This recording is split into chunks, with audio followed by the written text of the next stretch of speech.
Hi guys, gabi na, and today is October 31, end of the month ng October, and then today is public holiday, and then pinalabas ko ng amo. So meron ako ipapakita sa inyo guys. So, taran! Meron ako ditong blender kasi mahilig ako sa juice.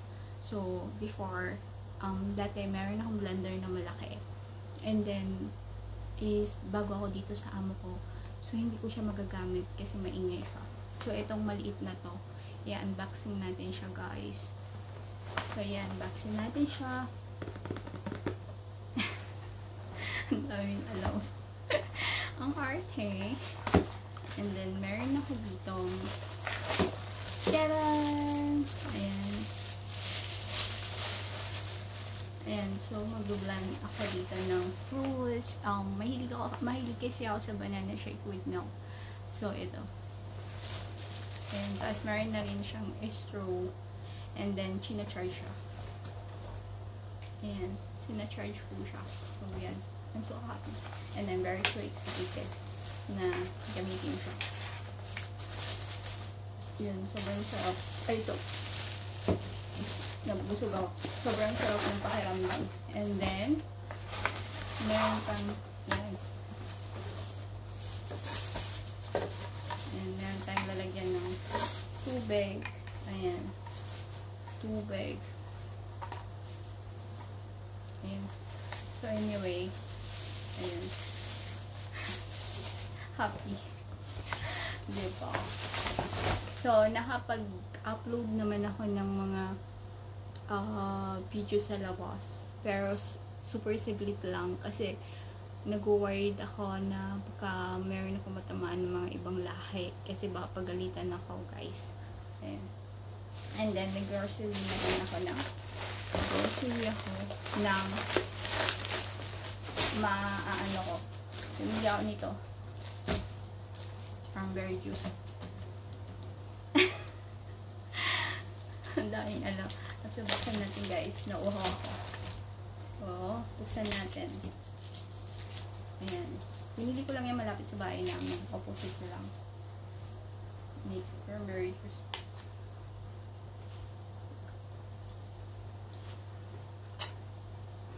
Ang sarap. And then, binili ako nito. Ayan. Pag nagutom ako, lalagay ko sa gatas na anling. And then, Choco Crunch. Pambata. Ayan. Ito naman, binili ko to kasi sabi nila, pag iinom ka nito, malayo ka sa sakit. Tulad ng cancer. Ayan, di ba meron akong bukol. Malay mo, mawala dito yung bukol ko. Ayan. Gloves. And Toblerone. Alam nyo ba na bawal sa akin ng matamis? Pero dahil matigas ang ulo ko, kakain ako. And then chili. Sambal chili. Masarap to, $3. Ano nyo siya? Chambal. And then meron na naman tayo dito Cloud9.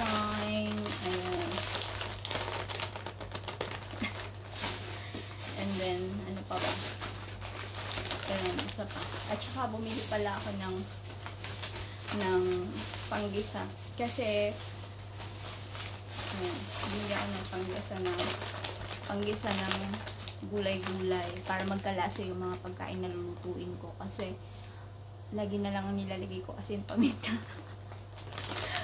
So walang GS. Ano to? Hindi to bitsin. So wala tong ano tawag doon? Basta yun na yun. Yung nakakapanghina ng buto. Yun nga. So, anyway, guys, ito yung napamili ko lang. Ayan. Toblerone.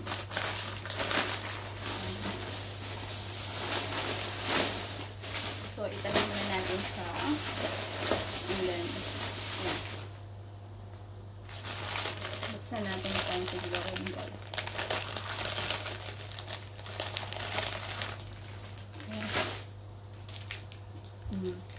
Kain tayo.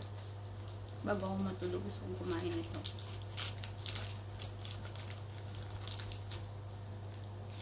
Baka hindi ko kayang kagatin na naman sa ngipin ka.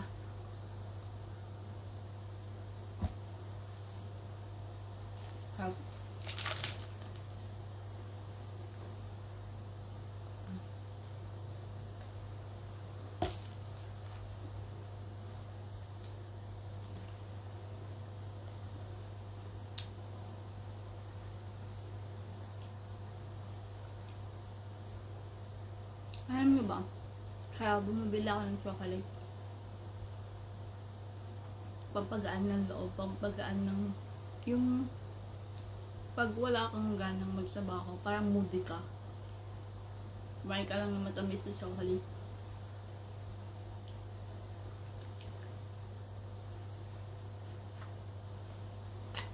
Pag galit ka, kumain ka ng chocolate.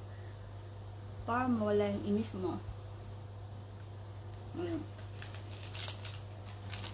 Pampagaan ng loob.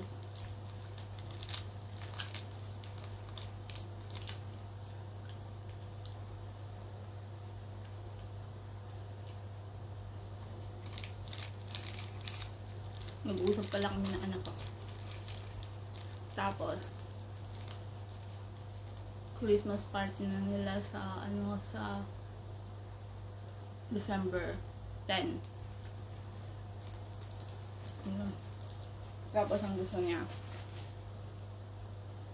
bumili ng bagong damit. Para susuotin sa Christmas party.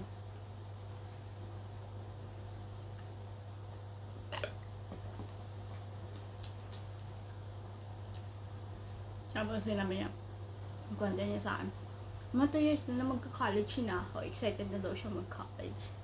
Kaya sabi niya sa akin, pag nakapagtapos na ako ng college, pwede ka na mag-enjoy.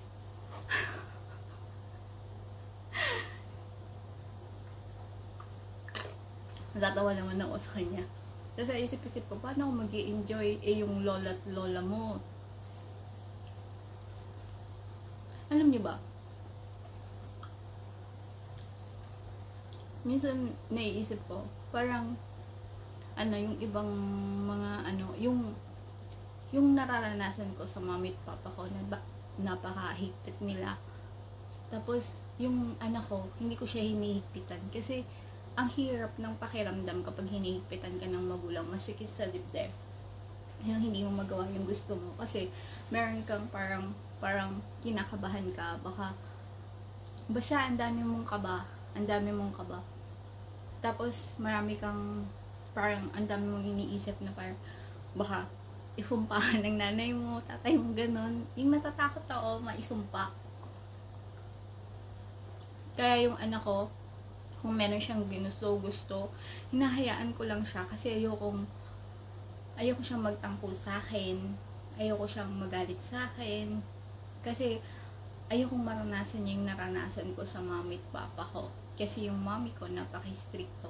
Tapos yung papa ko naman ganun din, yung parang hindi naman siya stricto, kaso nga lang lagi siyang nagagalit na masyado kang mabait, ganon, engot ka, ganon. Parang ang sakit-sakit lang sa dibdib na ganon, yung hindi ka nasusuportahan ng parents mo, imbis na ganito gawin mo, yung ganyan, yung tutulungan ka namin. Hindi, lagi na lang mali yung ginagawa. Yung sa paningin nila, laging mali yung ginagawa ko. Kaya yung anak ko, hinahayaan ko lang kung ano yung gusto niyang gawin, kung saan siya masaya.